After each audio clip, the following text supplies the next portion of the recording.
All right. I think we'll maybe see if Christian will pop in, but we can get started and maybe collaborate on our summary for today, which maybe we'd need to anyway, because I think we're certainly getting denser and denser each week.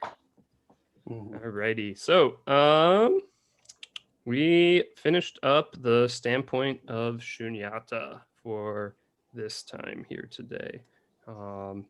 Yeah, pages 141 with our lovely diagram through to the end at 167. Anyone want to take a stab at some of the stuff that happened in this section 5 here? Maybe summarize the diagram or something. Yeah, I'd be willing. Go for it. So this was a really interesting section. I feel like this, like, for me, kind of represents like the heart, sort of like the core of Nishitani's argument. It sort of comes to a fruition, I think, in this chapter. So he kind of starts with like this diagram. I don't know if anyone can see it, but it's kind of interesting because he basically, distinguishes between the fields of like sensation and reason, and then the field of sort of like Śūnyatā. And he thinks of like Śūnyatā as sort of like the center of the circle, where sort of you have like a point A, like that sits right at the center, and then the line segment sort of extends outwards into the fields of sensation and reason. So like Śūnyatā sort of sits at the center of all things, and then sensation and reason are sort of outgrowths of Śūnyatā as you expand outwards. And he sort of makes the argument that when we're on the field of consciousness or the field of sensation and reason, it's as if though we put the center of the circle on those line segments that are out on the periphery, and we see the world as if though those line segments are the center. And he sort of makes the argument that we have to sort of I guess you could say transcend that way of seeing. And I think that diagram sort of gives you a helpful sort of visual perspective on what he's sort of talking about there. So that's kind of like a brief summary of the very first part of this section. I don't know if there's anything anybody wanted to add or get into more there. Yeah, I was wanting to confirm whether or not the T1, T2, which I think you defined as the tangents of nihility that fail to get at the center and just like scrape by on either or on reason showed, but I was wondering if they would also intersect just sensation or even like reason and sensation perhaps, but still not obviously touch the center, or if he's, I forget if he describes it. I thought he implied that sensation also could have the tangents of nihility, but it'd be interesting if the diagram is actually purposeful in that only on the field of reason can you like get to the nihilism. I don't know. Yeah, that's a really interesting observation here. I feel like because he tends to have a very ontological approach to nihility, it would make sense that there would be tangents on this concentric circle of sensation as well. Whereas if you're just having these tangents on the circle of reason, I feel like that kind of psychologizes nihility into mere nihilism in a lot of ways. So right. I would think that you would have the tangents on both. I think that makes sense because I mean, you could have a sensation of something like going away. Like you could, I mean, think of like object permanence that develops like with babies or something. Like when you disappear behind your hands, they think you're gone, and that's not. They're not using real like rationality at that point. I don't think they are dealing with their sensations. So yeah, actually, he does say on 143 that it can be drawn at will from any given point on either of the two circumferences. Okay, and so that makes sense. Mm-hmm. And then the other thing was I liked also that even on the sensation and the reason one as well, the dotted circumference, which is taken to be like the circumference of people operating from those as their center, like neither one, not even the sensation, even like gets close to the center. So kind of implying that it's like a breaking through point, something like a middle, like he says, not something you can get to by comparison. It's like a orthogonal, or like a, what do you call it, like a transcendence point or something, like to the absolute near / far side. Yeah, definitely. The one thing I wanted to add to what we've gone over so far is some of the really interesting kind of critiques he has of previous Western philosophies of sort of non-duality or monism. That it doesn't sufficiently sort of respect multiplicity. All sort of multiplicity or diversity kind of gets collapsed into this kind of amorphous unity or oneness. And I think that's a really important point at this point to kind of show where he's trying to direct us instead. Because I mean that's a very fair critique. Certainly, our non-dualists through history have done some kind of radically bad stuff that sort of marched all over particulars because, well, I mean, particulars don't really matter if they all kind of collapse into the sort of unity of God or something like that. So I think there's a lot of important ramifications of this idea. So Mhm. I like too how that idea you can see later on in the chapter is sort of built upon when he introduces this term circumincessional, I think, um, where basically the argument is that everything is sort of like in a master-servant relationship, and everything is its own master, but is also the servant of all things at the same time, of all other things at the same time. And it's like this circumincessionality, I think, is really related to that sort of dichotomy between like multiplicity and unity, where everything is sort of like absolutely one, but then also like multiple at the same time. And I kind of like the way in which he offers an explanation of how that sort of works. It sort of helps me understand his perspective on like nihilism and nihility and the way in which you go about sort of like overcoming them.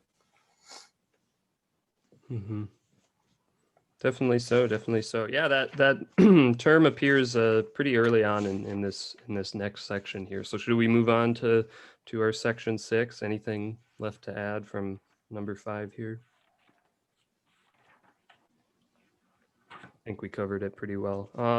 Yeah, I'll just bring up this one quote here on 146 before we move on, as I think it's a helpful sort of summary and has a lot of connections that I saw. So he writes, "It is, as it were, a circumferenceless center, a center that is only center and nothing else, a center on a field of emptiness. That is to say, on the field of Śūnyatā, the center is everywhere. Each thing in its own selfness shows the mode of being of the center of all things. Each and everything becomes the center of all things, and in that sense becomes an absolute center. This is the absolute uniqueness of things, their reality." So yeah, that's a very religious idea. This immediately made me think of the idea of Indra's net, this sort of net of jewels where each jewel is reflecting all of the other jewels in its essence. And so, I mean, that's obviously this sort of emptiness sort of idea as well, where none of the jewels sort of express their own identity, but they all contain all the reflections of the other jewels, which in turn also contain all those reflections. This also made me think of the passage in the Quran, which said, "Everywhere you turn, the face of God is there." So, I mean, you're kind of trapped in a sense. You got the absolute center everywhere, and it's only sort of the running of our rational minds that kind of convince us otherwise. So it reminded me of, go ahead. Also of I wonder if he's referencing, maybe it was Eckhart or some Christian mystic who said that God is a circle with its center everywhere and its circumference nowhere. It seemed like very similar to that. And then also similar to what you're saying with the Quran, there's the Gospel of Thomas that says like pick up a stone and God is there, like under a log or something like that. Yeah, definitely. It's interesting. I mean, there's so much in that one idea. It seems like this is certainly one where if you dig, you can find something of it in all of our traditions here. So there's an interesting claim that Nishitani makes. I'm not totally sure I understand it like completely, so I think it would be good to talk about. It's right at the beginning of page like 148. When he first kind of introduces the term circumincessional. I'll just read like a couple sentences here. He says that beings one and all are gathered into one, while each one remains absolutely unique in its being, points to a relationship in which, as we said above, all things are master and servant to one another. We may call this relationship, which is only possible on the field of Śūnyatā, circumincessional. So part of his claim is that this sort of circumincessionality is only possible from the perspective or the field of Śūnyatā. And I sort of have like a little bit of an understanding of that, but I think it would be worth talking about a little bit more. Like, why is it that this circumincessionality, this like dependence of all things on other things, is only possible from the field of Śūnyatā? Yeah, great question. I think perhaps going back to his discussion of substance would be helpful. So when we're looking at things through this lens of substance, their sort of identity or their selfhood is self-defined. The fire is fire because it is combustion. And so there's not really this necessity of bringing in the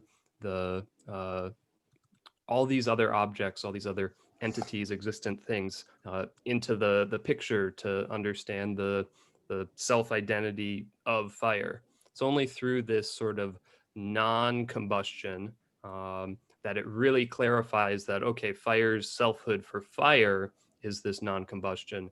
This act of combustion is really something that is very much in the world, and it's kind of defined by the other things. You need the oxygen, you need the wood, you need a spark to ignite things, and you can sort of keep going and keep going deeper and deeper with all that until you've kind of got the whole universe participating in this combustion. So that's kind of how I think I'd probably try to understand that. But I mean, it's certainly complicated. Yeah, I think like, I guess where I'm trying to make a distinction, maybe this will help clarify it a little bit more, is between kind of like the circumincessionality that Nishitani is proposing versus like the kind of circumincessionality that you see in sort of other traditions or perspectives. What's interesting, I went to the glossary to look up the term, and he uses the English term circumincessionality to reference like the relationship between like the three figures of the Trinity. So like God, the Father, the Son, and the Spirit. Because I think that term is originally meant to refer to that in English. Yeah, it also brings to mind the more Buddhist concept of codependent origination, or however they sort of translate that. Because I've definitely heard the word circumincessional used for that term as well at times. So I mean, he's or the translator here perhaps is really playing with something there, I think. Trying to kind of invoke both these traditions at once, in a sense, which I mean is very in line with what Nishitani's whole project is here, as I see it. Yeah, what's interesting too is like in the glossary he says he chooses the term because it implies a thorough reciprocity that nothing in Western thought can approximate except the term used to describe the relationship between the divine persons of the Trinity. And then he says, I don't suggest that the Japanese word and the English word are equivalents. I wonder if that is a translation of the Japanese word for the interdependent co-arising, and they're just using that for, like you said, the connotations. Yeah, the Japanese term is egoteki, but I don't really know Japanese, so. Or Any maybe not Japanese the Japanese speakers? term, but like a Sanskrit term or something, assuming it goes back to earlier than the Yeah, Zen. the Sanskrit term is like pratitya something something something. Oh yeah, that one. Yeah. Yeah. So definitely, if it is a Japanese word that refers to this, it is etymologically entirely distinct from the Sanskrit here. Yeah, going to your question, Mackenzie, also, I think I was also wondering something similar. Before I get to that, Jared's explanation just reminded me of a quote where substance being described as in the West, all beings are one, leads to the positing of a one seen as mere non-differentiation. But going back to the lack of respect for like the absolute uniqueness of each thing, differentiation. But maybe it's not the same question, but I was wondering if the home ground of each thing, the fact that they're all like utterly unique, but also one, I kind of imagine as just like different positions almost in space for what the, I guess, master or thing in itself is compared to all of the things around it being the servants in that sense, rather than a different quality or qualia, just like different locations and I guess time and space. But his view of time is one of the things I didn't understand the most going through this. Right. Yeah. We start to get it a little bit in this chapter, and then we're gonna get it throughout the rest of what we read here. But yeah, I think taking some time to pause on what he said about time so far would be helpful. Yeah, so I I just looked up this Japanese word ego teki, and the first result is a link that takes me to an article written on the Standpoint of Śūnyatā. So I think we're dealing with a particularly unique term here that maybe these Kyoto school authors perhaps coined this Japanese word or something. For circumcision was the translation for egoteki. Yeah. Yep. Fascinating. Yeah, I can link this because there's this Kyoto School of Philosophy.wordpress.com website that has a lot of good stuff on it. Written by, I'm not sure who this guy is. He's not sort of an official academic, I don't think, but his website has certainly got a lot of good research and resources. So. Yeah, one of the things that's really interesting when we start kind of getting into time and Nishitani's perspective, he has this part like right towards the end of kind of closer to the latter half of the reading. I think it's like on 161. He says like, on the field of emptiness, all time enters into each moment of time, passing from one moment to the next. And this circumincessional interpenetration of time, or in time itself that only comes about as such an interpenetration, namely in the absolute relativity of time on the field of Śūnyatā, the whole of time is phantom-like, and the whole of the being of things in time is no less phantom-like. And I remember I read that and I was like, what? Yeah. So it would also be worth talking about. When I see, part of the problem is I don't know sort of what he's getting at, like when he says phantom-like. When someone says phantom, like, I think sort of like real but not real, like partially real, kind of like in and out of reality. I don't think that's what he's trying to invoke. I don't know. Like, my initial sort of idea with that term is something sort of illusory and ephemeral.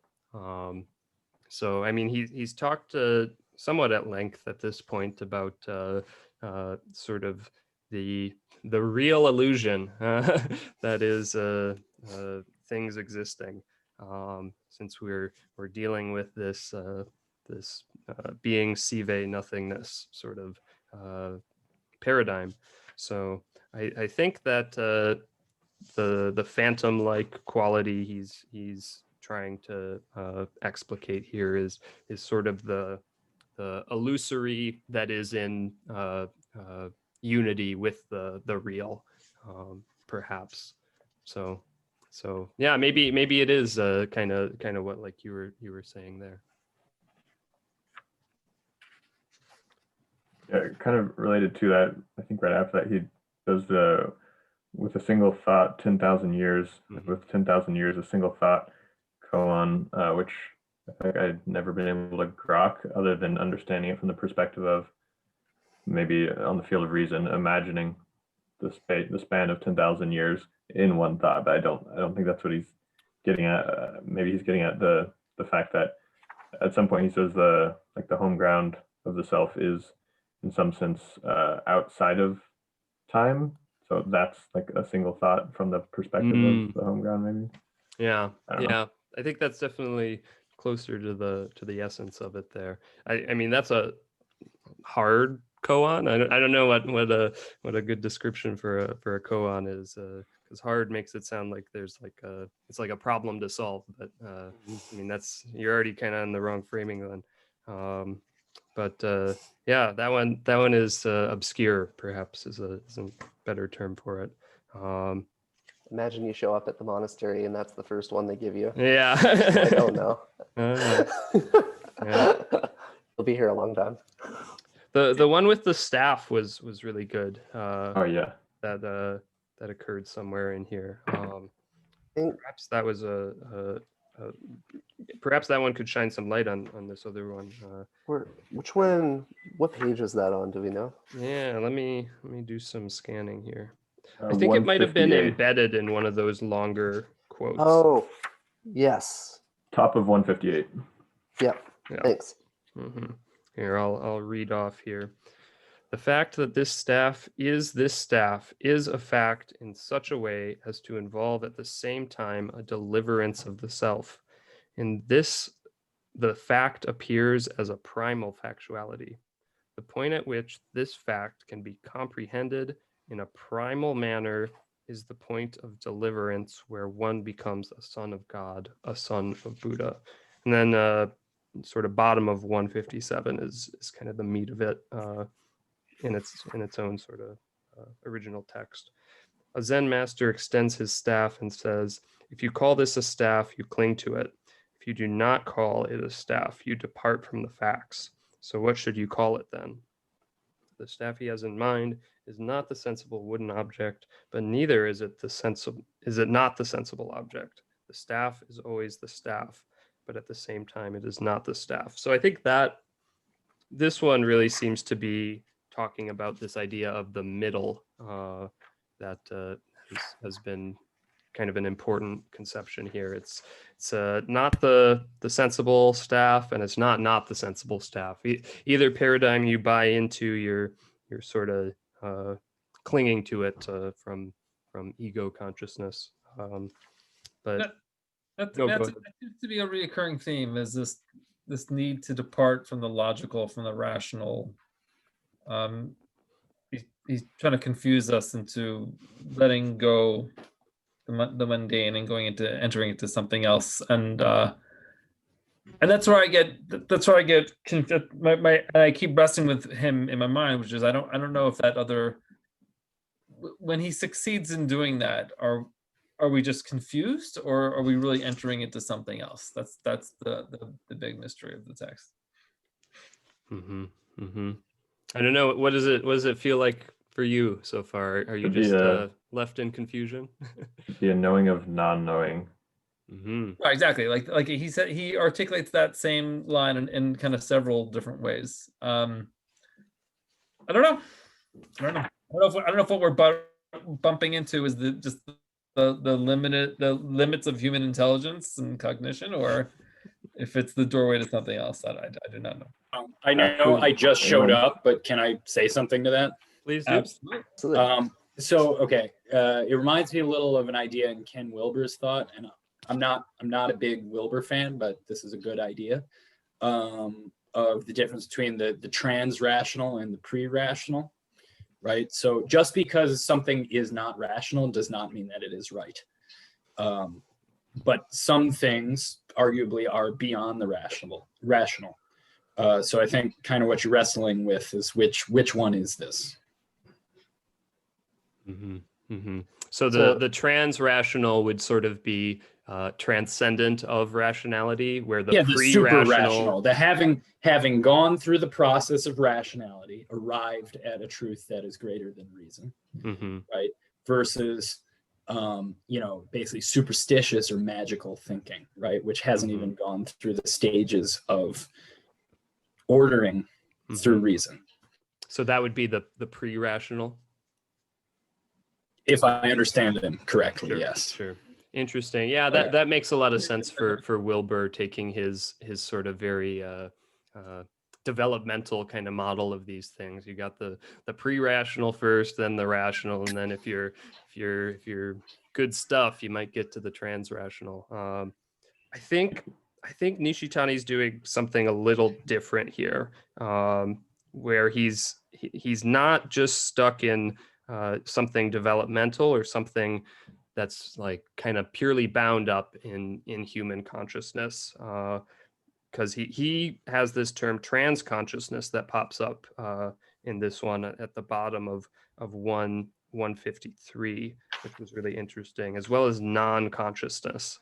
And it seems like with that, he's trying to describe something that is sort of ontologically prior to consciousness, but still at the ground of the subject, the self, and is what sort of allows for the manifestation of consciousness. But I get what Stav is saying, as far as, okay, if in the course of argumentation you're asking me to relinquish reason, you're asking me to relinquish any basis for disagreeing with you.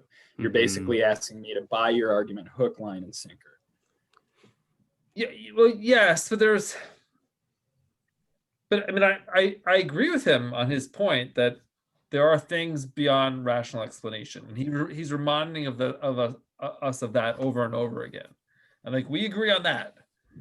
But then I guess to your point, he's also implying there's the post-rational. There's one step more. You go there, then all of a sudden all of it makes sense. And he makes. I mean, it's interesting. I mean, when you do have experience, does imply that there has to be an infrastructure to all of this beyond just what I'm able to perceive with my senses. But whether, but if it says dramatic and neat and within our grasp as he implies, that's what I really wrestle with. Yeah. What this makes me think of, I guess maybe the way I would frame it is that typically most of the time we're operating kind of on the fields of consciousness or sensation and reason. We're operating from ego perspective, right? So it's like the cogito trying to understand itself from itself, right? And like his whole thing is like, get beyond that. The question that brings up for me is, suppose you get beyond your ego in a moment of experience.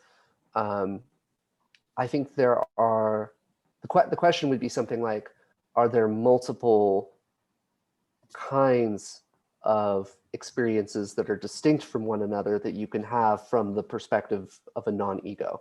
And even to say that you can have is speaking from the perspective of the ego, right? So that's, already there, that's a flawed way of framing it. But I guess it seems like when you go beyond the intellect, beyond the ego, there are potentially a multiplicity of different kinds of experiential landscapes that are, that you could possibly inhabit. And I guess the question is like, that Stav's bringing up that comes up for me is like, is it really so straightforward that once you would get beyond the ego, you would realize Śūnyatā in the way Nishitani is putting it forward? And that's an interesting question, because the problem is there's no way to make an argument to say one way or the other whether or not you would actually experience that, because all the arguments are coming from the field of ego, right? So once you're beyond that field, you can no longer make any arguments. The argument, the words are irrelevant at that point. So what's right? All you can do is you can pick up the staff the Zen master has presented you and hit him with it. Yeah, that's a perfect. Which I'm convinced is the solution to that koan. Right. Okay. Yeah. I bet that's true. I bet that's true. Yeah. It also it begs the question: is there a way of using words and making arguments that's not egoic, right? I mean, Yeah. I think kind of what we're being Poetry, asked to maybe. accept in reading this book is that he wrote it from some other place than the ego, right? So making a counter argument from some other place from the ego should be possible as well. Right. Yeah, that's an interesting point, and it certainly is implicit here at this point. What I thought was interesting and might give us a bit of insight into this is this diagram on 141 that he lays out so beautifully. At some point in here, he makes the claim that the field of Śūnyatā isn't just this sort of ABC in the center, but this whole diagram. So like reason and this sensation, and these sort of circumference points, these tangents, they're all still there. We're not sort of eviscerating that and sort of just being stuck with this ABC monad in the middle here, which I think is an important point, because if we did sort of wipe clean all this other stuff, we would be really kind of transgressing on the particular. We're just left with this single sort of point of unity. So we need the sort of option for unique sensations and unique sort of intellections to remain even in this sort of field of Śūnyatā. It's just in the field of Śūnyatā, there's this clarity or samadhi, I guess you could say, that all these things are sort of self-concentrated in the middle as master servants. But we're not getting rid of the reason. We're just transitioning to a mode of being where it's clear that the sort of light is shining from the world to be encountered perhaps by us rather than this the paradigm of reason that he's critiquing, where rationality is this light illuminating the world for us. So yeah, I don't know, it is complicated, but I think that leaves the door open for him a little bit to write this 300-page book and not be doing something just completely nonsensical. But it closes the door for him to exclude Descartes from that same field, right? Do you understand what I'm saying? I think so. Keep going. So, okay, if this argument is emerging from a place which includes but transcends the cogito, right? Then why couldn't that be extended to Descartes and Aristotle and these other rationalists that he is? Are they not part of this larger process? Oh, see, I think instead of like the framework of development, like Wilbur might say, or transcend and include, it seems to me more like peeling back the layers to get to the center so that you see the reason and sensation more in their own like primal reality or elemental, as he says it. So like with more clarity, instead of having the circle be centered on one of the external circumferences and forgetting the center. And then like going to Stav's point about the kind of knowing he's referring to, like he also critiques like the intuition or the intellectual kind that often makes things seem neat, as someone brought up. Like he says, what is more, the intuitive knowledge or intellectual intuition that are ordinarily set up in opposition to reflective knowledge leave in their wake a duality of seer and seen, and to that extent still show traces of reflection. So it's not like intuition either.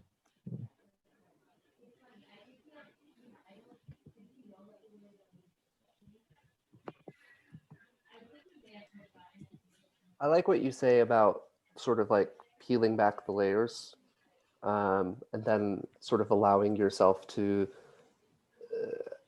sort of see these different, I guess, modes of being more clearly. Because I guess like a core part of his argument, if you take the metaphor, he talks a lot in this chapter about like the eye that does not see itself. And so this non-seeing is part of, because if the eye did see itself, the only thing it could see would be itself, right? If you could see your own eye, that's all your eye would see, and then seeing would be impossible, right? So like by virtue of a field of emptiness to which you can sort of like I guess you can, by virtue of that field, everything becomes possible. And the idea is that you can inhabit or exist in a mode of being that allows you to see that clearly as an experience rather than just as an idea on the field of sensation and reason, more than as a proposition. I think it maps well onto like some of the, well, like kind of Vervaeke's like procedural, participatory, perspectival, propositional framework for knowing. The idea is that you're getting beyond the propositional and beyond the procedural and the perspective. You're kind of incorporating all the ways of knowing, I guess. Like I think that sort of maps on there. It would be a way of thinking about what the experience is and what that's like to transition. It's like to sort of like realize the same truth from all those perspectives or all those ways of knowing. Yeah, I think the participatory being similar to what he's talking about as the home ground kind of maps with what he was saying, where the agent arena relationship like forms the self or the subjectivity in the first place. With like he says, the bird is a bird insofar as it flies and is like a bird, like it has an agent arena relationship with the sky that's its middle or whatever. And then like the worlds using that verb rather than focusing on each substance being in isolation. It reminded me of the participatory language John uses. Yeah, definitely. And I think that's onto something, especially considering towards the end of this chapter when he's getting into some epistemological questions and talking about this sort of natural light once again. He makes a very bold claim that sort of bridges this kind of gap between the existence of thing and the knowledge of that thing. Let me see if I can find the quote here. Yeah, on the field of Śūnyatā, the very being of all things, each of which becomes manifest as itself, even as it is being gathered into unison with every other thing, is the being of the light of our knowledge, a knowing of non-knowing, returned to its own home ground through its re-entry into the field where all things are manifest. This is why the natural light within us was spoken of earlier as the light of the things themselves coming out to us from all things. So yeah, we have a entire unity here of the knowledge of a thing and the being of a thing on this field of Śūnyatā. So the idea that all these different sort of modes of knowing would kind of converge here makes sense to me with that. We're participating in the bamboo. We're taking the perspective alongside the bamboo. We are our intellect is engaged in some respect, and so on and so forth. Yeah, I like the point related to that where he said, the fact the bird looks like a bird and it is flying points to the fact that the bird is flying and is thus precisely what we called above its primal factuality, then knowing its suchness is no different from knowing that this fact is this fact and this fact has its being as this fact. The identity of being and knowing is more primal than traditional metaphysics has taken it to be. Yeah. That was noteworthy. Definitely so. Mackenzie, how you were just describing the eye that doesn't see sort of triggered an insight for me with some of the previous sections we've read. So you mentioned how if the eye did sort of see itself, it would just see itself, and there'd be no sight to exist. And it seems like that kind of paradigm is exactly what happening with Kant, where the self is for the self and it's bound up in itself, and then you totally lose contact with a world, and you're left stuck in the phenomenal, which is really just the self's a priori sort of structure. So I thought that was an interesting kind of convergence there. You're only seeing yourself then. It like actually happened. So what's interesting about that is it could also function as a critique of certain psychoanalytic perspectives, which sort of I guess make all of your experience about you and only about you and nothing else, right? So the idea, like even in dream interpretation, where in a dream everything is just you, just a different version of you, right? Or everything that you see in somebody else represents something in yourself, that's unresolved, or and I could see that functioning as a somewhat interesting critique of that idea, is that are you really even making contact with anything if everything is just a reflection of you? Yeah, Right. Jung was a huge fan of Kant. Yeah, exactly. Yeah, it was. I remember like during his like Meaning Crisis series, like Vervaeke was like, he said something like, "If you don't know Kant, shut up about Jung, because you don't know Jung." And I was at the time, really into Jung, and I hadn't read any Kant, so I was like, "Damn it, I gotta go read some more Kant." Yeah, I don't know. I'm sorry. I do want to say, I don't want to be totally unfair to like psychoanalytic perspectives, because I don't think they're all about like the self, right? Like they incorporate, self-other relations and stuff. So I'm only critiquing a very narrow, right, like frame of that. But you were saying, Andrew? Oh, I mean, I brought this up in the last session. I'll bring it up again. I feel like I've read about Kant as much as I can without reading Kant, and I don't understand Kant. I've had him explained to me a million different ways, and I still don't really understand. I don't understand its relevance for Jung. I don't understand its relevance for Nishitani or any of the above. It's very. I love abstract stuff, but it's very abstract for me.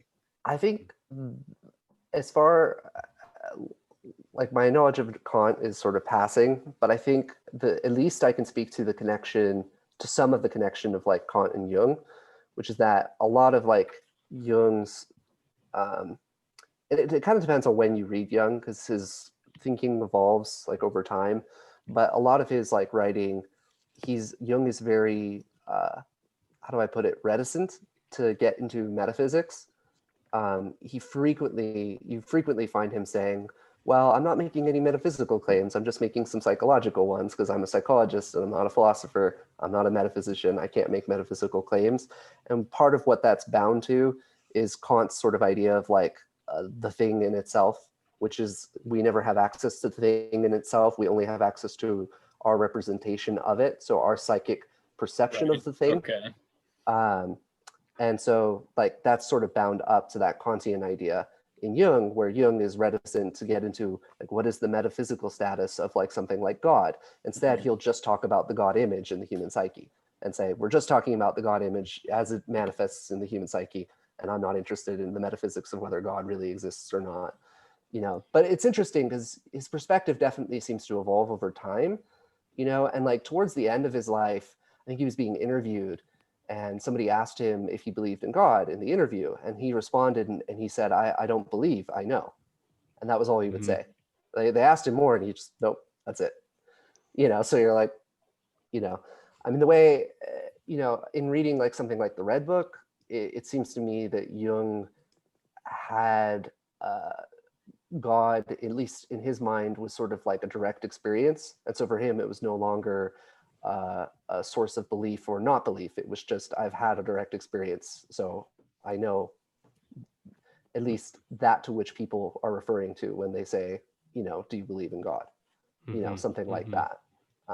And that you don't need I think from a metaphysical view to sort of endorse that, I guess.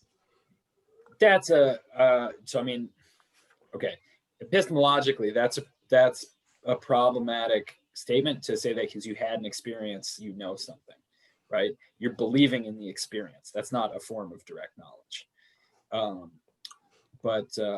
Anyway, I was just going to say the flip side of what you brought up with Jung and this psychological term. This is the critique of the traditionalist authors toward modern psychology, is basically that they deny the traditional metaphysics, and so they're intensely interested in the psychological and the personal, right? They're viewing that coin from the other side. Mm-hmm. Yeah, absolutely. Yeah, I think towards the end of his life, Jung starts to shift in a direction which would suggest that he has a more metaphysical view, but he once again, he's always cagey about it. He never wants to really tell you, you know. I think largely, I think this was probably, I don't know, the perception I get is it was largely a fear of his like status as a respectable psychologist would be somewhat undermined by endorsing a metaphysical view that was just counter to the intellectual culture of his time period. You know, I obviously don't know that though. That's just, you know, kind of the read I get from some of his writings and stuff. You know, but ultimately, ironically enough, it didn't matter in the history of psychology because now Jung is not really considered like a respectable sort of like academic psychologist by psychologists today, which I just think is, you know, ironic in light of that. Yeah, that's what I was going to say. Is it's amusing to me that either he or Jung or any of these figures around them had pretenses to being scientists. But at the time they did, it just scientists just become so hardcore, you know, rational that you know they see him as like this crazy lunatic now. They see him as more of a poet than a serious psychologist. Yeah, well, and I think Jung more than like a scientist. I think prior to that, I think Jung sort of thought, I guess not prior, but I think Jung saw himself more fundamentally as a healer more than a scientist per se. I mean, I think he saw himself as both, but I think that was more his primary role. And, you know, it's tough because those are two roles that I think are quite difficult to balance, right? You know, like sort of this ultra rationality with the art of being a healer, you know, which is very much more an art than a science. It's a critique I actually have of the way clinical psychology is done, because I think it's much more of an art or a skill rather than a science. Even though you can apply scientific methods to enhance the skill, I don't think it's fundamentally a science. And I think well, I think the same could be said of teaching. Yeah, same. I agree with you. Yeah. But I mean, you see when you think about Jung, the way he was perceived then, and the way he would be perceived if he showed up today. If someone showed up like that today, I mean, you can just see how the ideology of academia has just completely evolved. It's become so rooted in what it sees as rationalism and science, how the hard sciences of the culture of the hard sciences percolated all throughout academia. Mm-hmm. But I think that's true from a certain perspective, but from a certain perspective, the ideology of hardcore materialist rationalism was much more ascendant in his day than it is today, right? In the general culture or in academia? In the general culture. Oh yeah, totally. Yeah, I agree. Yeah. Mm-hmm. Yeah, the more I sort of think about this question, the more I kind of get confused on where to really locate this sort of materialist, rationalist paradigm. Like, I mean, certainly like some of the cognitive science stuff I'm sure Mackenzie is doing is somewhat removed from that. I mean, it seems like when you get to some of the most like interesting sort of scientific cutting edge, you got your sort of Latour kind of people, you got your cybernetics folks, you got some panpsychists are trying to do some stuff in there nowadays. It doesn't map very well to this materialist, rationalist kind of paradigm we have, but yet like it's hard to deny that there's something that is dominant and has this and it doesn't quite seem to be in the general culture either. I mean, we have plenty of sort of spiritual people. I think certainly Jordan Peterson's popularity a while ago kind of spoke against that, and I mean, even just the general kind of new age sentiment that percolates through our culture pushes back against that, and any kind of traditional religious people as well. So I really don't know where to find that stuff, even though it's obviously a very real force still. So It is. I will There's say, yeah, please. in cognitive science, generally speaking, I would say most of that field is more mired in that traditional materialist rationalist framework than not. Like a lot of this recent cutting edge stuff, like the 4E cog stuff that VIII talks about a lot, dynamical systems theory, in relationship to like, some of this, I think a lot of the spiritual or metaphysical implications of that stuff have not at all been grasped by the dominant culture in cognition. And most like cognitive scientists at work today still think of cognition very much in the kind of like traditional representationalist view, which was really ascendant probably, I would say, in like the 60s, 70s, and 80s, when you had the cognitive revolution that sort of took over from behaviorism, at least in the field of psychology. So I think it is tough. I definitely get where you're coming from, because I would say there's definitely a shift undergoing in the culture at large, shifting away from that materialist view, that a very narrow materialism, I would say. It's VIII makes a useful distinction between like physicalism and like non-reductive or non-reducible physicalism, which is just that you can't reduce everything to physical laws. Which is sort of the difference between that and regular physicalism, which is basically you could. And I think, the academic culture is sort of shifting more in that direction, but it's kind of a slow but steady sort of thing. So I don't know if I would say the dominant culture in academia has really shifted that way yet. But it's certainly headed in that direction, I would say. More people are becoming open to that. And a lot of it is just, most of what determines the academic culture is like what the trainees of the previous generation trained their students to do. Sure. And then eventually their students passed it and then train new students and so on and so forth, right? And what gets funding, of course. That too.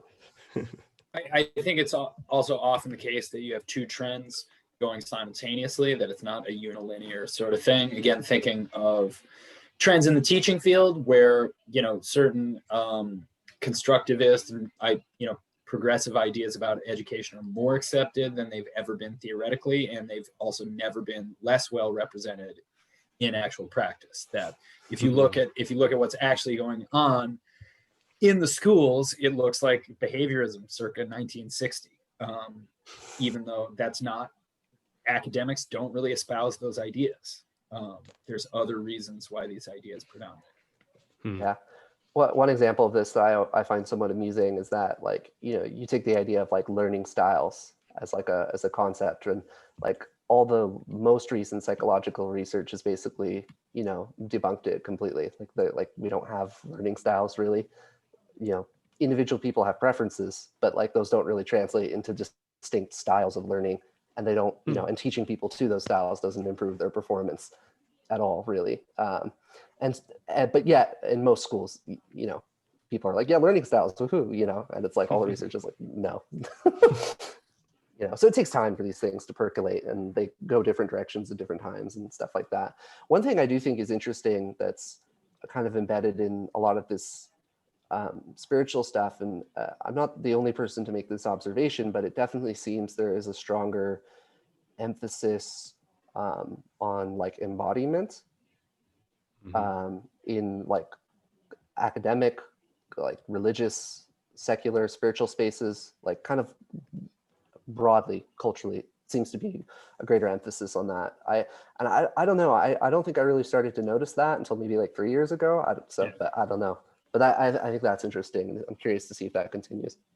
Yeah, maybe as a response to the internet pushing the opposite direction. Interesting. Yeah, it could be. The more virtual our lives become, the more we long for a return to our felt sense of embodied presence. But I mean, also just besides the internet, I guess I see sort of the embodied emphasis as sort of an opposition to being too stuck in your head on this like rational intellectual sort of mode of being. So, and I mean that trend is certainly predating the internet here. So yeah. Okay, so there's a couple things I want to make sure we touch on back in our text here. One is this idea of the field of Śūnyatā as a field of force. The other is sort of Nishitani's percolating thoughts on time here that we got introduced to. Anyone want to take a stab at this idea of the field of Śūnyatā as a field of force?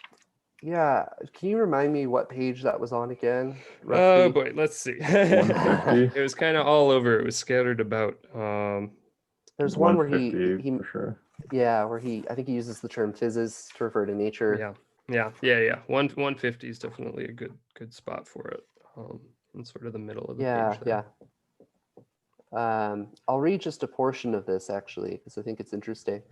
It says, but on a more essential level, a system of circumincession has to be seen here, according to which on the field of Śūnyatā, all things are in the process of becoming master and servant to one another. In this system, each thing is itself in not being itself, and is not itself in being itself. Its being is illusion in its truth, and truth in its illusion. This may sound strange the first time one hears it, but in fact, it enables us for the first time to conceive of a force by virtue of which all things are gathered together and brought into relationship with one another, a force which, since ancient times, has gone by the name of nature, physis. So I think this is interesting because it seems as if, it's almost like Nishitani is proposing that Śūnyatā as a field is sort of like the ontological vacuum space from which the universe emerges in some sense, using sort of a metaphor from physics. And, I think what's interesting is it seems to me that Nishitani is making a claim that this is sort of like scale independent, like it occurs at every resolution, every level of reality that you can imagine, from the level of like the fundamental particles all the way up to social systems, individual interactions, so from the most basic to the most complex. And I think it's interesting to conceive of it as a force. I think it kind of, it's an interesting relation to physics. So that's kind of my initial perspective on it. I'm curious if anybody else had any thoughts or, what stood out for you guys. Right. Oh, go ahead. Two thoughts. One is just, again, I mean, every week I say this, it's so striking to me how much of this reminds me of Kabbalah over and over again. Because in Kabbalah, there's this concept of different worlds and with different layers of reality, and everything all emanates from one central. So I imagine someone must have written some PhD thesis on comparing this to traditional Kabbalah, or someone should eventually. I mean, it just seems such like a ripe topic. But one thing he writes about is so in particle physics and kind of higher end abstract physics, they talk about this concept that the only real reality is information itself, and that and it reminds me a lot of what he was writing about the force of the emptiness was, it reminds me of the way data sets are organized, where there's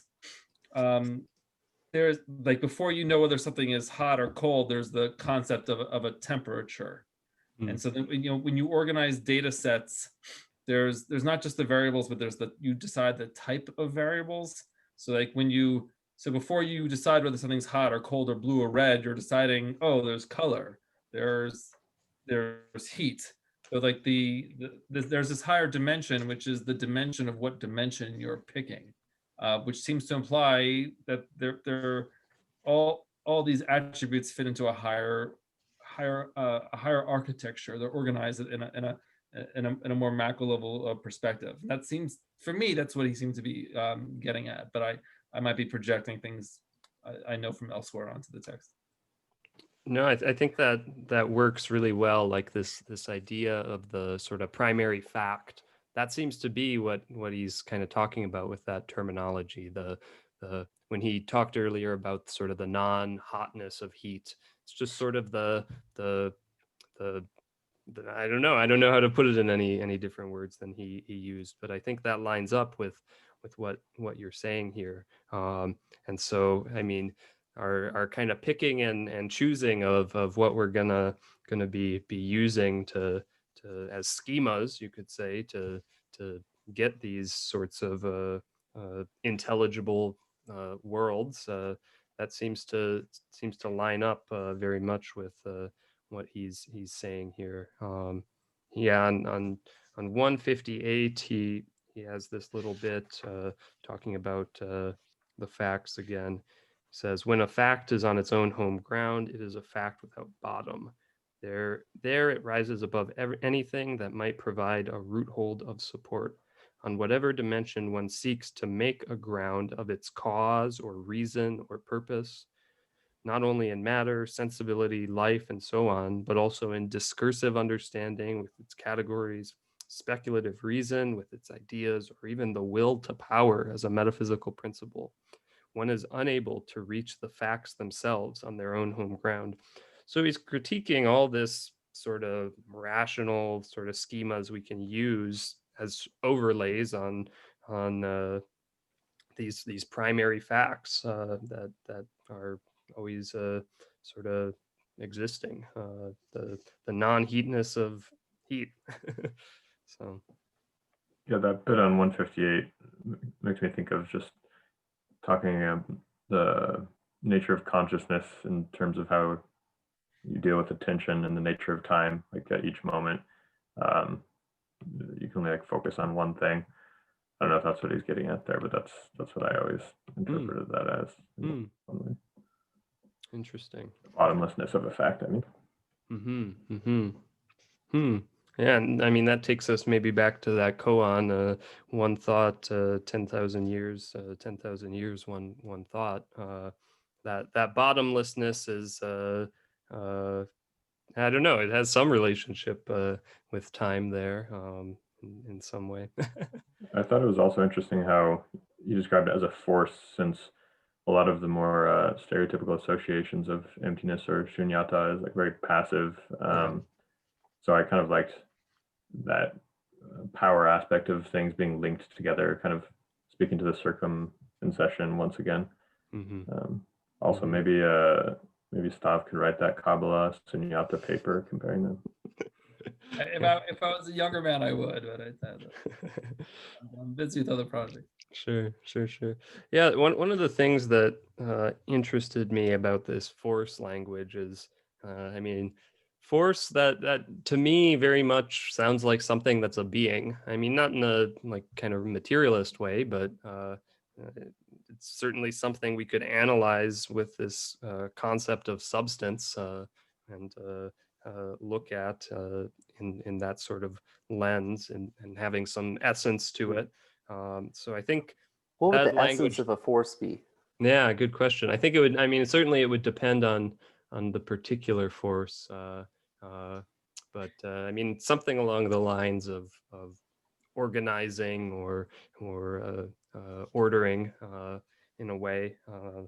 So, but I don't know. I think he might escape this a little bit because it doesn't seem like the force he's describing is necessarily kind of a physical force in physics, but more so a metaphysical like principle, a just natural consequence of sort of the nature of emptiness, where in emptiness things are given their suchness. They are made to be themselves together in unison with all other things.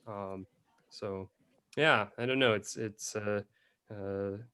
I don't think you could separate out emptiness from the force, from the suchness of things. Like they're all kind of one thing, and I don't think there's kind of a mediation where it's emptiness, it's force, and then the things becoming themselves. It's all just this cohesive situation, I guess.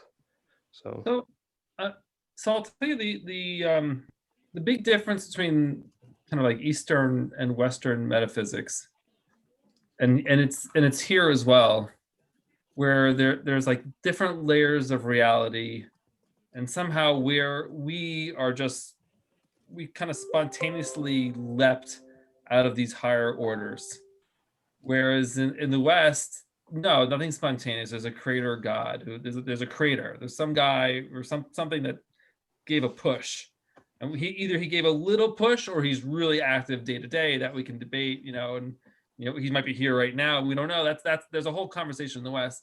But in the East, it always is like they never explain that creative spark that drove it. Just like there's this higher architecture, there's this other field of emptiness. We're all connected. We're all one.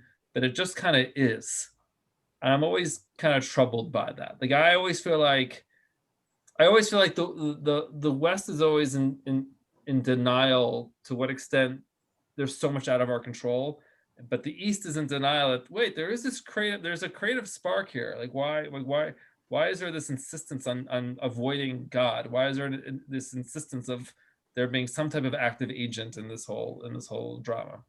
So it's interesting you bring it up, because I was just about to ask this question. I think in one of our earlier Zoom chats, I sort of made a connection between the realization of like sort of radical dependence, like our dependence on everything, and interdependence, and like the experience of something like agapic love in the Christian tradition.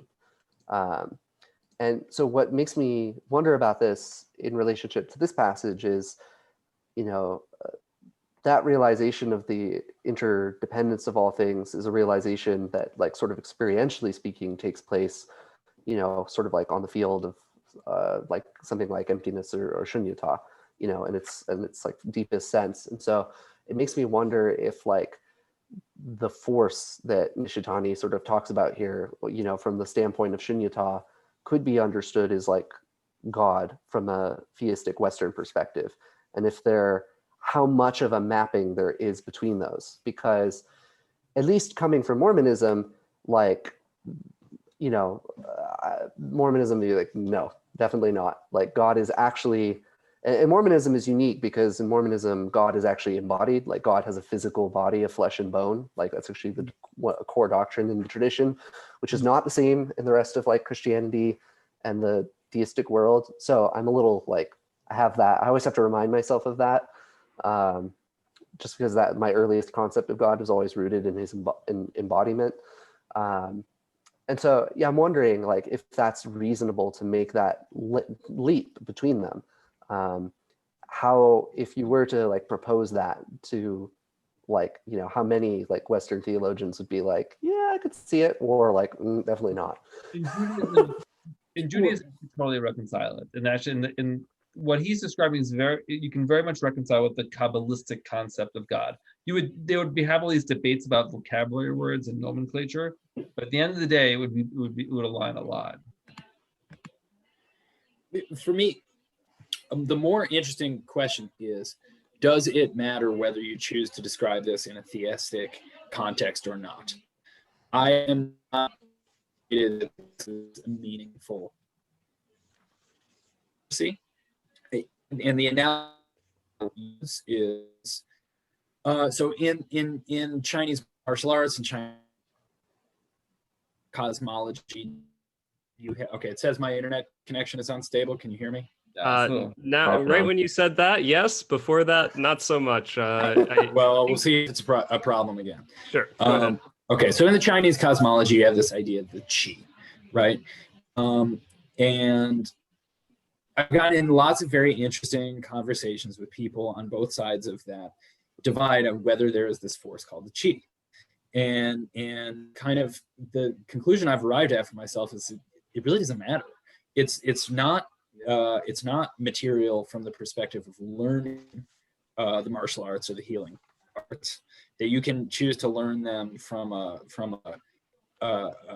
standpoint of a paradigm which includes the qi, and it's not really a fruitful or productive discussion. I mean, it's kind of a premise that there's this psychophysical energy.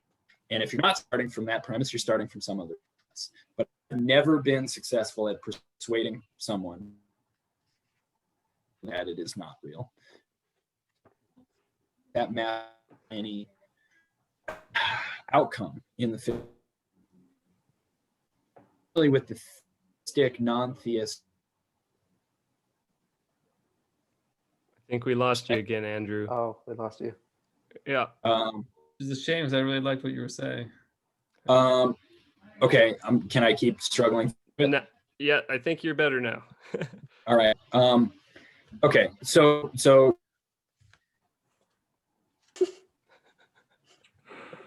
Oh no. I think the force of Zoom has come to a decision that we're not gonna hear The your chief contribution. force didn't want to let you finish. Yeah. I think picking up on what I gathered was Andrew's argument largely, that, you know, the distinction, whether or not you sort of propositionally or verbally describe it as God or some, you know, non-theistic force, you know, whether that's consequential or not. The answer for me is I don't really know. I think there's a way in which it could be, at least in relationship to like the personal and impersonal, right? So if you think of, you know, in a lot of theistic traditions, there's an important role for personality in relationship to God, which isn't as important, or at least important in the same way in the Eastern tradition. And I could see that being sort of like psychologically and theologically meaningful in terms of the way it would shape one's approach to spiritual experience and to, you know, practices and other things like that. You know, but even in the East, you still have a lot of practices that are rooted in, you know, personal, right? Like you have like invocations and like to specific Buddhas and, you know, things like that, you know, and like prayers and rituals that are rooted in the personal, even in the East.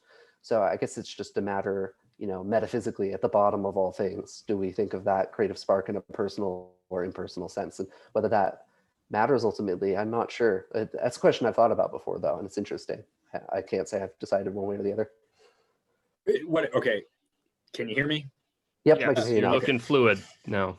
Okay, so okay, that's pretty accurate recap of what I was trying to say.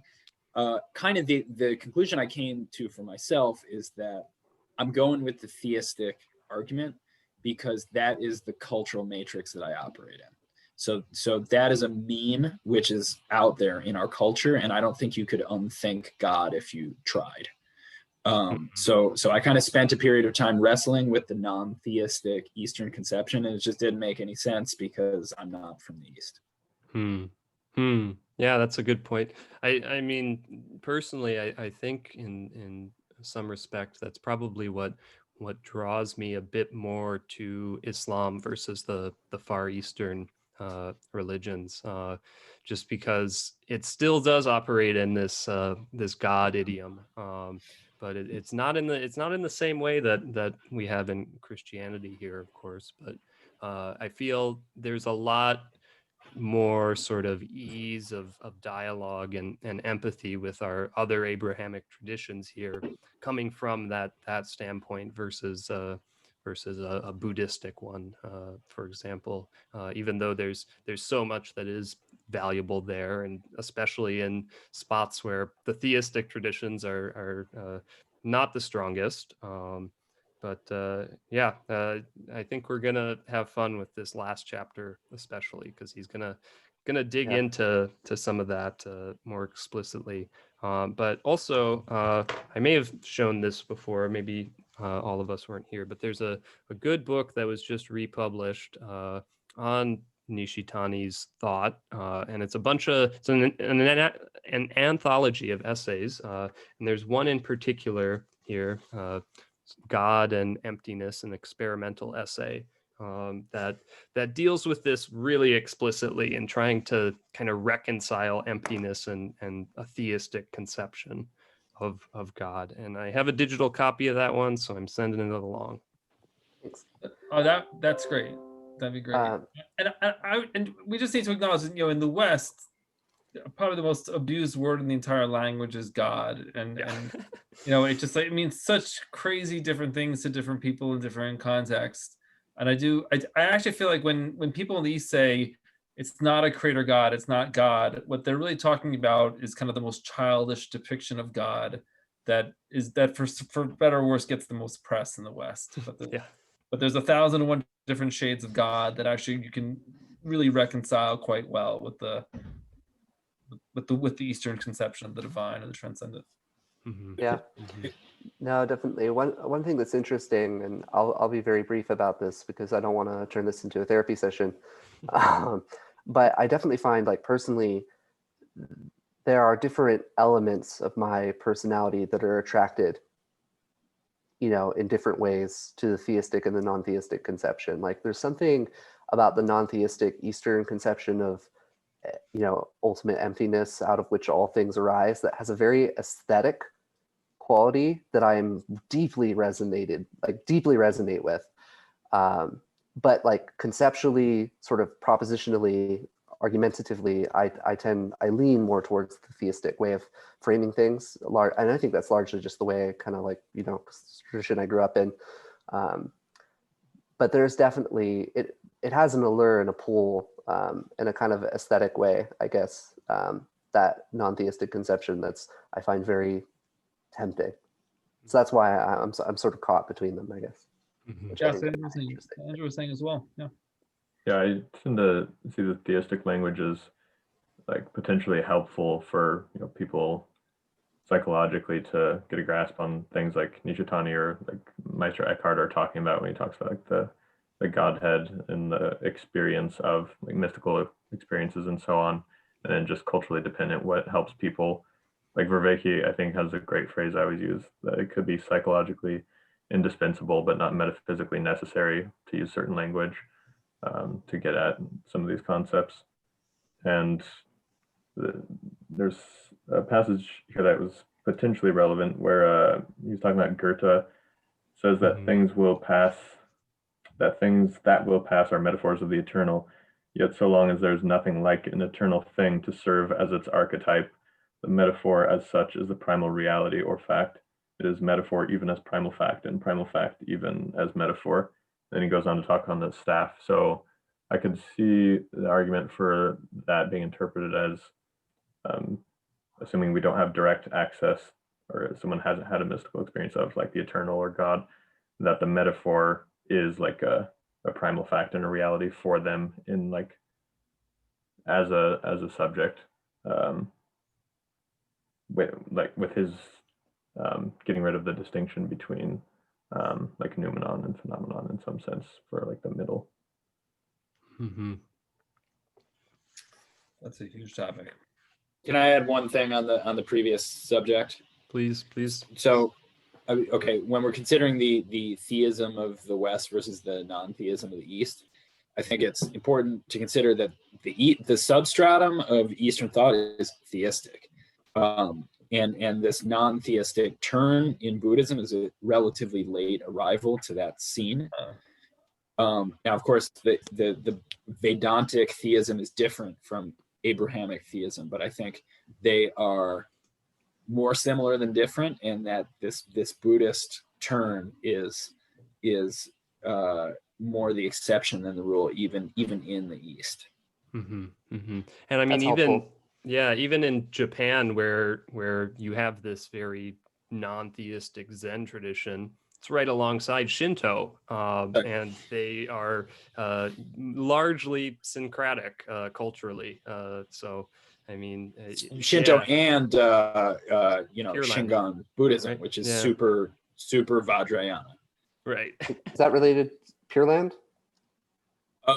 That's another variant, which is also very theistic. Yeah, I thought of Pure Land when you mentioned theism in Buddhism, but yeah.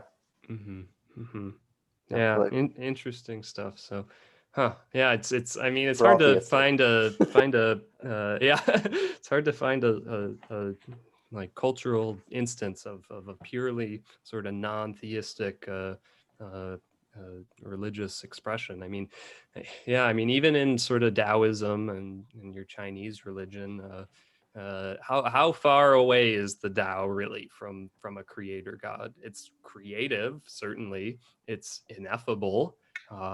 Like it's not personal in the same way that your Abrahamic God tends to be.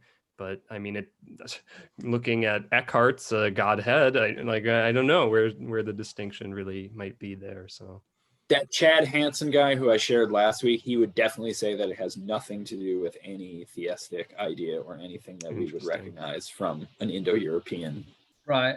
tradition. I get the sense that in the East, they're just so horrified by the concept of that God dictated a book or that God was literally a person. I think they're so mortified by that they're like, no, we have nothing to do with you. But the creativity, the notion of a creative force in the abstract, they're completely open to it, right? It's integral to their culture. Mm-hmm. The other thing I would add to what Jared was saying is just as a purely non-theistic tradition is kind of hard to come by, I would make the exact same argument for a purely monotheistic tradition, right? That this abstract monotheism that Corbin is talking against, I'm not really sure that this is a historically existing thing. It's always been attached to some other stuff. So yeah, pure examples are difficult to locate. Mm-hmm. And that's very much a modern, and now the rise of non-dualism and monistic faith, that's very very modern. I mean, it was there before, but the popularity of it today is unheard of, totally unheard of.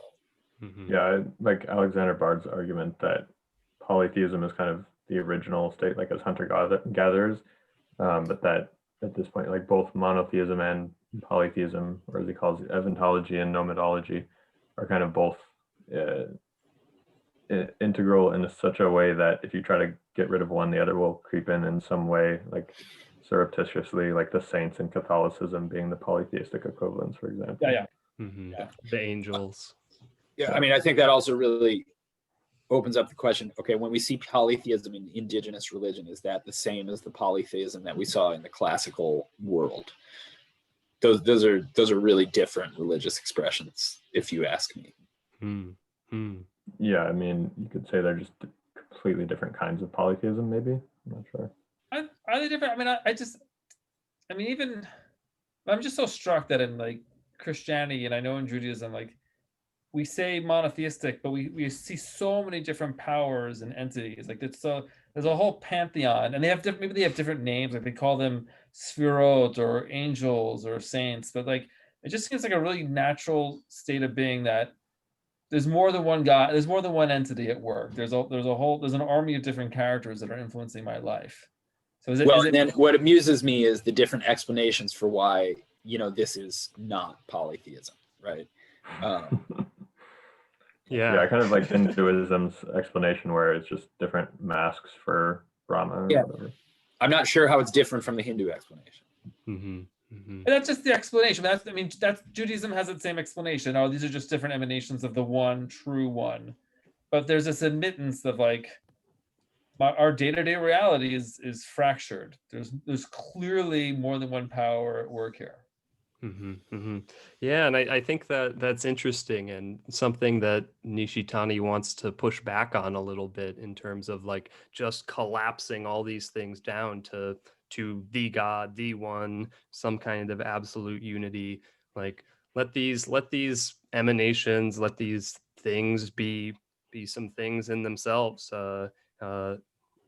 in their very sort of unity with everything.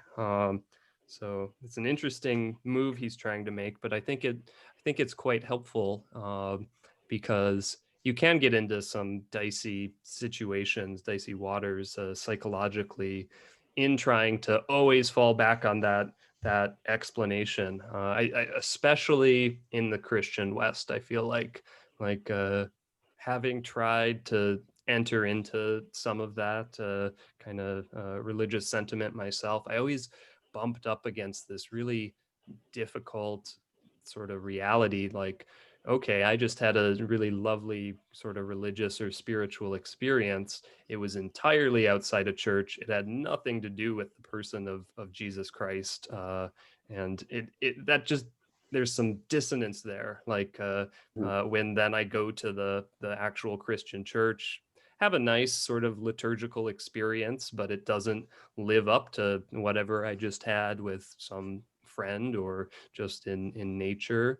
Like why am I sort of getting more religion out of a non-Christ part of life than out of the pine and the bamboo? right? Yeah, exactly. And so I feel like if people get into that, it causes a lot of turmoil in one way or another, either trying to push away those genuinely positive religious experiences in other parts of life and not acknowledging them as sort of effective or real, or then sort of being kind of angry with the church and not wanting to have anything to do with sort of an organized system, and sort of only wanting to sort of self-rely on sort of individual spirituality, which has its own pitfalls, certainly. Yeah, I think. mean, yeah, please. Oh, I was just going to say, I was glad you brought that up, Jared, because that more or less was probably kind of like the genesis for my interest in all of these sort of spiritual matters, and well, I guess the genesis for my evacuation from the LDS church. Sure. You know, it was this sort of like I was having these interesting experiences, but they were not at all associated with anything I identified in LDS doctrine or even the church, or in spiritual places within the church. Mm-hmm. It's interesting that whole notion of reducing everything to sort of like, it's all God. And it kind of makes me think of like, this is a little bit of a cliche, but it's like, we prayed really hard, and because we prayed really hard, our team won the football game. Right. And it's like, my thought is always like, so well, the other team must not have, prayed as hard as you. So I guess kudos to you, right? but it's like, maybe there are other powers at work, Mm-hmm. like maybe it's not just God, like, Mm-hmm. Like, you've seen that meme of like the Christian kid praying and the Hindu kid praying, and then, Ganesh and Jesus are fighting it out. Yeah, that's a classic for sure. Yeah, football thing, I was just like, that's one of my issues with some of the more reductive Protestantisms, is that they kind of and like it's very anthropocentric in that sense of like asking for daily help with daily chores or something. Like there's that not that barred absolute like sacred thing beyond the veil, in a sense, for each person.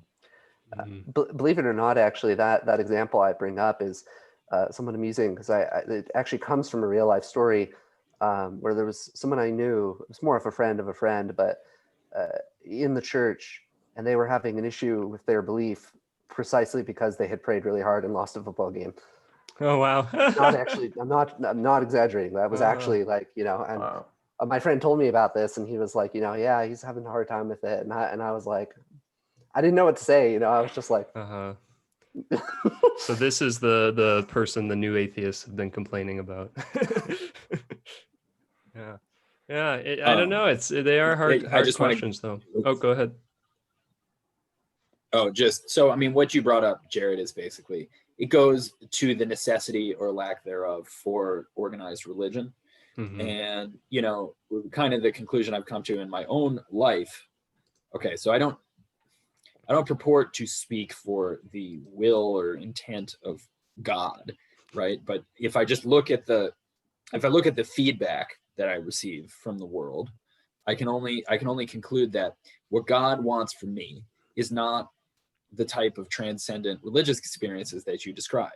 It's the sort of okay religious experiences that you get in an organized context, that are kind of, they're right? But they have a lot to recommend them over and above the individual religious experience in terms of their recreatability, their sustainability, the fact that you're not always fighting against somebody else in order to achieve them.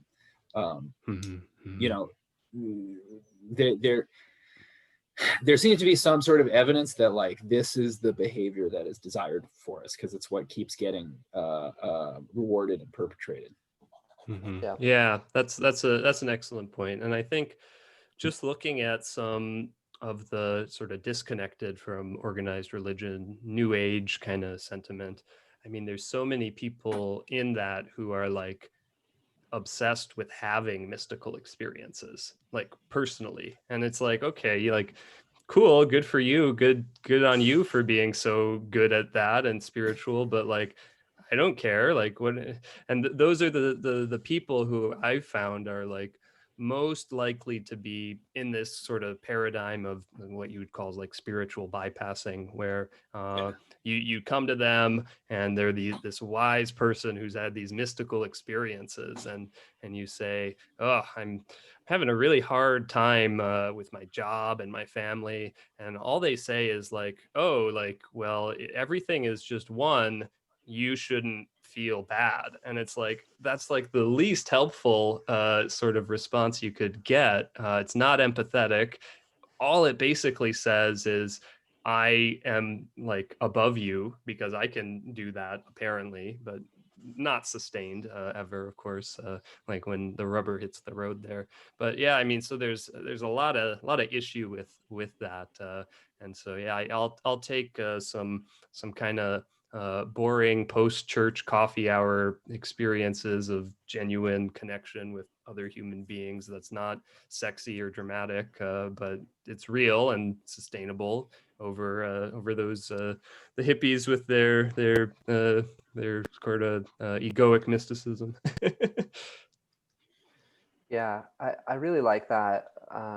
It crystallizes a lot of thoughts I've been having in relationship to like whether or not to potentially like return to the LDS tradition, or perhaps to find another one that I resonate with, because I think one of the great values of having a church or just a tradition in which you regularly practice is it puts you in contact with lots and lots of different people with whom you may not have very much in common, but it gives you the opportunity to learn to practice the skill of learning how to love people who are very different than you.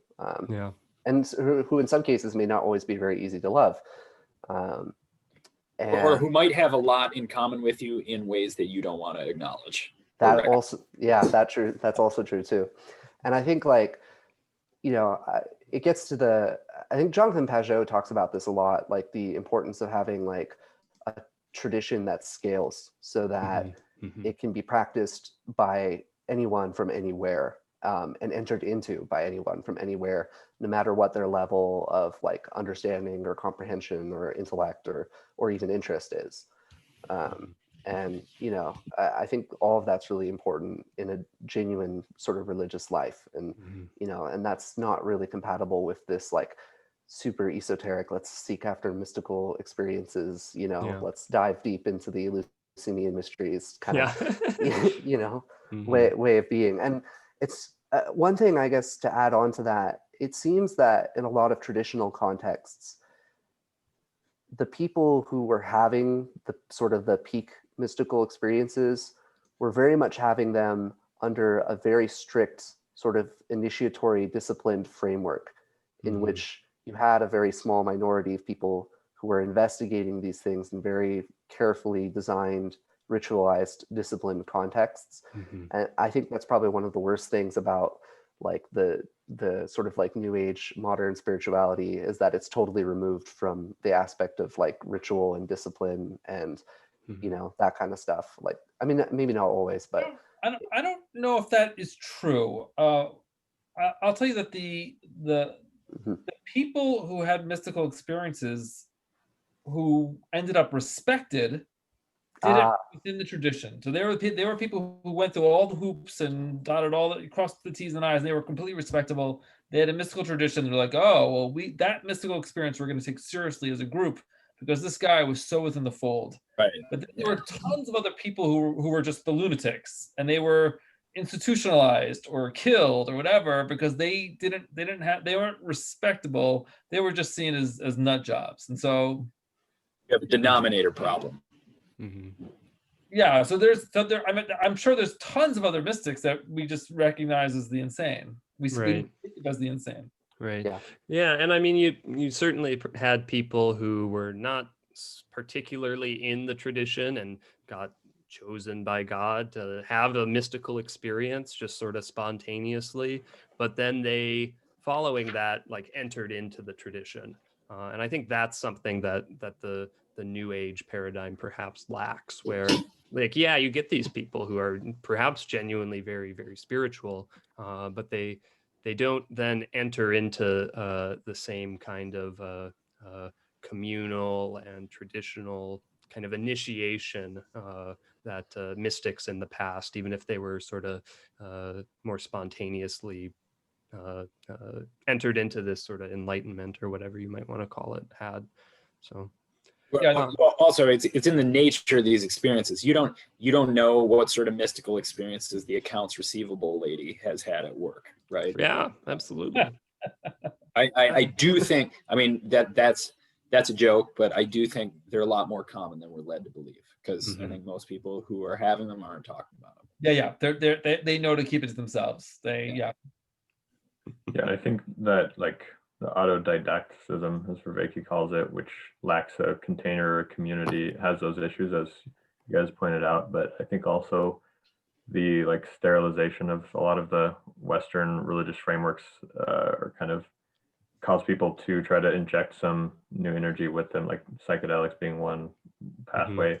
Ideally, I think there would be some kind of initiatory or sort of process and container for them within a given religious container. But given that like globalization is still kind of finally allowing some cross-pollination between the major religions, it's kind of so an investigation area that I think some of the traditional religions, especially in the West, like Protestantism, kind of lost its mystical core that kind of could be revitalized with some more integration between these various traditions and people exploring on their own, even if it's ideal to do it within some kind of initiatory context. I saw this interesting movie on Netflix. It's called The Devil Everywhere, or The Devil All Day, and it's kind of like a horror kind of murder whatever movie, and it takes place in the South, and there's like 7 or 8 Southern preachers, and in the movie every Southern preacher is more horrifying and frightening than the other. They all have these like crazy visions, and they use the visions to legitimize murder and rape and all these horrible things, and it's just like, yeah, it's like mystical religion in mainstream American culture. Mystical religion is portrayed as just psychological dysfunction or something really frightening, and something to be avoided at all costs. And I just hearing you speak about, I forgot the phrase you used, but just the removal of the mystical from organized religion, at least certainly here in the Northeast where I am. It's like sterilization. The sterilization. I can tell you in synagogues, like if you talk about spirit or faith at most synagogues, a rabbi would roll his eyes at you. Or they Would you agree that that's making a comeback, though? A little bit, but not really. I haven't seen it. Yeah. I feel like if psychedelics are legalized more widely, it could. That's still seen as the domain of the hippie, the drug. Right. Yeah. It was interesting. Some pretty prominent Islamic mufti just released a YouTube video. He says psychedelics are not haram. You're good to go. Oh, really? Yeah. Yeah. There's also a Shia Iranian Ayatollah who gave a legal ruling a number of years back, given the green light for psychedelics. So I don't know. It might be happening. You look at the demographic trends, it looks like the future is Sufi. Yeah. Yeah, it's interesting. All right, I gotta go. Great conversations. Yeah, let's wrap up. Bye, Stav. Have a good one. Good to have you. Okay. Yeah, time to get wrapping up here. I don't want to take you too far into the evening here with our chat, but always a pleasure. Alexi, do you have anything you want to get to? I didn't mean to have you not get a chance here this evening. No, honestly, I'm just kind of like processing this Sure. chapter a lot. Yeah, this one was a lot, and I mean, he's not going to be slowing down any. So yeah, hopefully our chat was helpful for you in any Yeah, no, I seem to understand it, and then I don't, and then I do, Yeah. and then I don't, and Yeah. I do. It's frustrating, but Yeah, that's how it goes, and I think that's maybe how he wants it to happen for us. So right, that makes sense. Yeah. all right. Wonderful, wonderful. I think it worked really well here to try and kind of tackle a summary together. I think maybe we'll do that moving forward, just because these are getting so long and dense. These sections here. So it's nice to have more voices contributing to that. Does that sound good for everyone? Yeah, and starting or going by section, I feel like also is kind of working well. We started doing that and then kind of just evolved organically. Yeah, Especially if we have like notes on the page or something as we go along. for sure. Here's for what I sure. want to know: what's the next reading group? Oh, the next book. Yeah. Yeah. So I have a lot of ideas. I'm thinking a lot about these sorts of things. I might try and choose something a little less demanding. Just to give my own brain and schedule and time a bit of a reprieve as things are heating up in life here. But I mean, I love leading this, and I love all of you guys and your intelligent thoughts. But I also don't want to just sort of inflict books upon you, even though I obviously have good taste here. So I want to figure That's the whole out. point of hosting a discussion group like Right. this?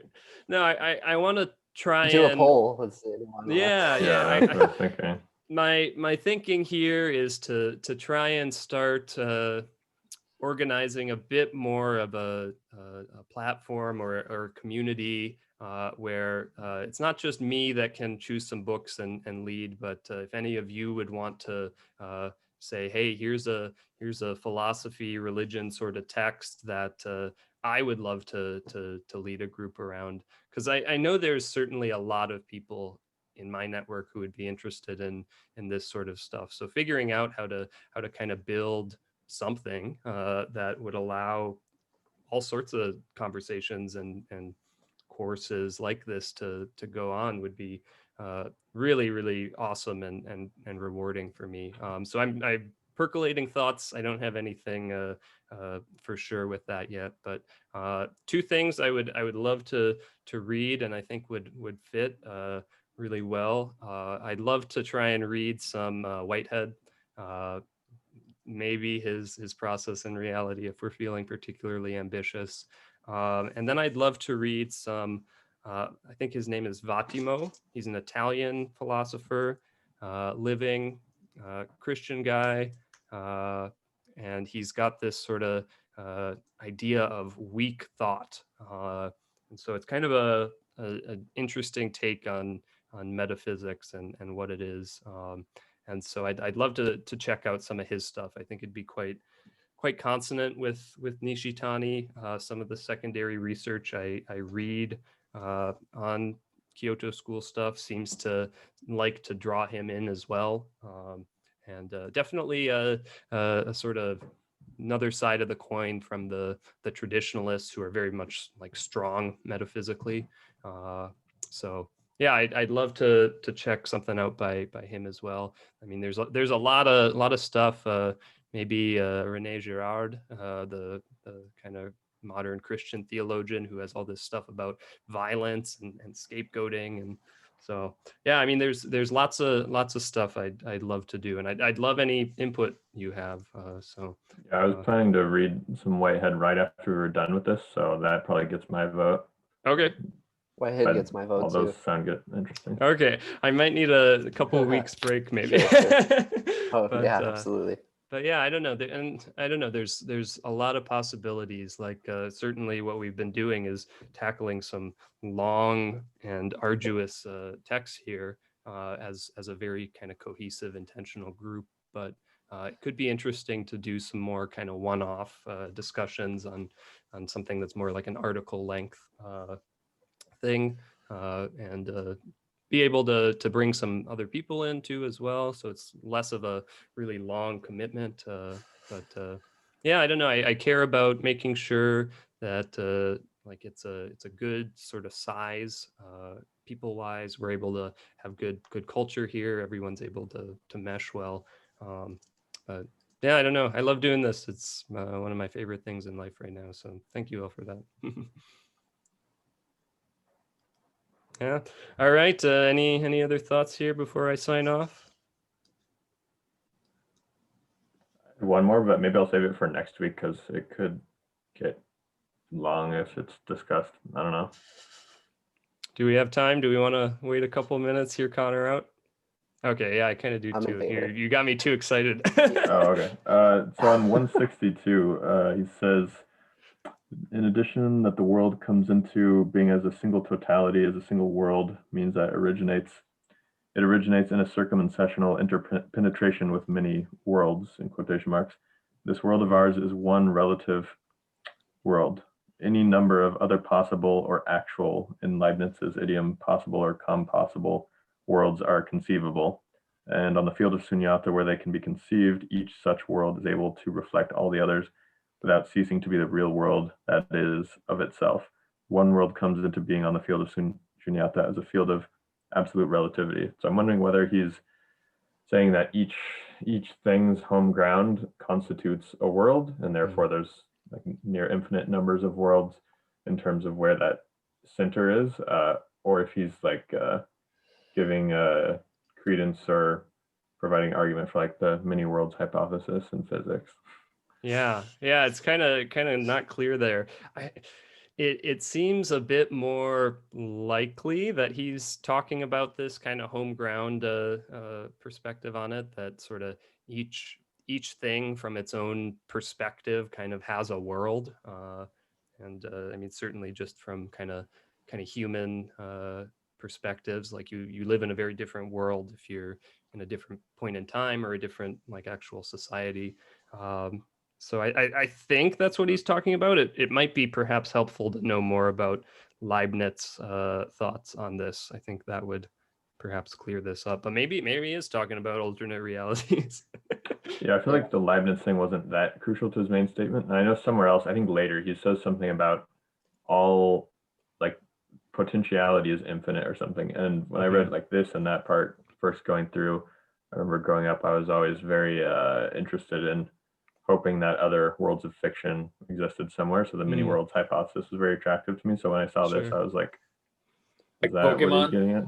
Exactly. Thank you. Yeah. You got it. That's it. Totally. Yeah, it's interesting. I don't know. Certainly our friends in the object-oriented camp would say, yep, green light, Pokemon is fully real as much as anything else is. So I'm in favor. So for I'm teaching more classes now of what I teach high school English. That's all you need to know. And so I've been having them doing more and more works of fan fiction as like cool. You know, sort of final papers on whatever we're reading. And you know, I mean, you guys, have you seen these memes you know, about all the different fan fiction and religious traditions? You know, the Midrash is the one in the Jewish tradition, but they all have them. And this is definitely regarded as real within those traditions. Yeah, interesting stuff. Isn't there something in the Jewish tradition that there's like kind of two ideas of the Torah, like the actual like Torah on the scroll that's already been written, but there's also the Torah that kind of is the Midrash, and like words of the Torah can be revealed for the first time in the Midrash or something. Well, specifically, you have I wish Stav was still around because he could probably speak to that better. There's a written Torah and an oral Torah. Right. I know the name in Hebrew of the oral Torah, not the written Torah. But so there's a huge subject of sort of where that boundary lies, right? You could regard basically the written Torah means the Tanakh, the 5 books of Moses, and the oral Torah means the Talmud, the Mishnah and Gemara, which is the oral tradition that was written down at the time of the fall of the Second Temple. And that's what the oral Torah means. Or you could take a much more expansive view, which means that the oral Torah is the entire Jewish tradition. You could take it to mean the entire universe, right? So people differ on what that means. But there is kind of a more establishment, kind of limited concept of what the oral Torah signifies. Sure. Yeah. To get to your point, Connor, I had an English teacher actually in middle school who it was like a quote, or it was a saying that they would repeat. I don't think I really understood it then, but it was kind of like one of those wise things where it's like you understand it more and more, like the older you get, And it was, the world begins and ends every day. And I think if you think of each thing on its own home ground as constituting its own world, there's, a deep sense in which, the world is always coming into being and leaving being. And, when an organism dies, a world dies, right? A home ground is evaporated, and all the servants that were, previously servants to that home ground are now, no longer servants to that home ground, but servants to all the other home grounds that there are. I get the sense Nishitani is more in that like domain than in the because the many worlds thing is more of a argument made from the mathematics of physics. So it's just an argument from a very different perspective. Although it's not incompatible at all though with Nishitani's point of view. Like if the many worlds hypothesis so happens to be true, which I kind of would like to be true. I kind of like that idea too. Yeah, I think he was meaning what you first described, and I'm with him on that. I was just wondering, in addition, if there's any implications for that. Yeah. Or if he even knew about it. I don't know. But it was developed. Yeah, might not have been quite as popular back in his day. Not that you'd need to know about it, of course. Right. Yeah. Maybe he just arrived at it independently. All right. Our reading for next time, we're getting into the penultimate chapter here, Śūnyatā and time. We're doing pages 186 through 193. Good luck. Yeah, and I will see you all next week.